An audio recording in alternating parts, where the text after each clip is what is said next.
Pendewasaan Iman 23 Agustus 2026, gereja yang terus membarui diri, bagaimana kita mengenal panggilan dan siap hadapi perubahan. Perkenalkan, nama saya Pendeta Michael Suryajaya, saya berasal dari GKI Seroja, Jakarta. Bapak Ibu yang dikasih Tuhan, perubahan zaman seringkali membuat situasi yang baru yang ternyata tidak menentu, menyeret umat Allah ke dalam tantangan iman yang tidak mudah. Dalam Keluaran pasal 1 ayat 8 sampai pasal 2 ayat 10, situasi drastis terjadi saat bangkit seorang raja baru di Mesir yang tidak mengenal Yusuf. Ketakutan Firaun akan pesatnya pertambahan bangsa Israel memicu tindakan penindasan, kerja paksa yang kejam, hingga perintah pembunuhan bayi laki-laki Ibrani. Namun, di tengah ancaman penindasan dan luapan krisis tersebut, Allah bekerja secara nyata melalui orang-orang yang peka terhadap panggilan iman mereka. Shifra dan Puah, para bidannya, lebih takut akan Allah daripada ancaman Firaun. Memilih bertindak bijaksana untuk mempertahankan kehidupan. Demikian pula, seorang ibu dari suku Lewi yang merawat bayinya dengan iman. Sang kakak perempuan yang sigap mengatur strategi di tepi Teberau, hingga putri Firaun yang digerakkan oleh belas kasihan untuk menyelamatkan bayi Musa dari sungai Nil.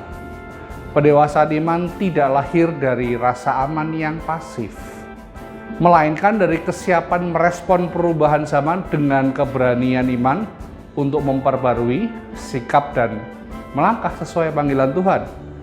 Pengalaman pemeliharaan dan luputnya bangsa Israel dari cengkraman bahaya ini disuarakan dengan indah dalam Mazmur 124 ayat 7-8. Jiwa kita terluput seperti burung dari jerat penangkap burung.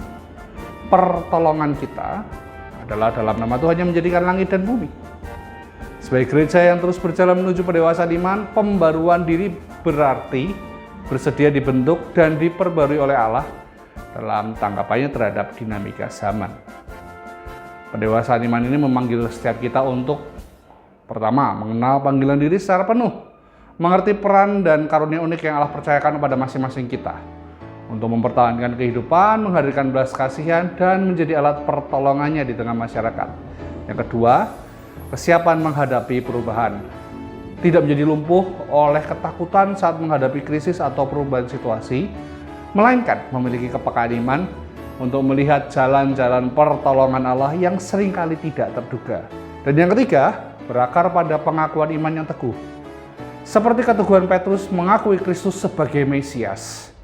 Gereja yang membarui diri adalah gereja yang imannya berakar kuat pada Kristus sehingga tidak mudah digoyahkan oleh gelombang perubahan zaman. Gereja yang hidup adalah gereja yang tidak berhenti belajar, membarui diri dan terus mendewasakan imannya. Mari kita respon panggilan Tuhan dengan keberanian, siap menghadapi setiap perubahan zaman, dan senantiasa bersandar pada pertolongan Tuhan yang menjadikan langit dan bumi.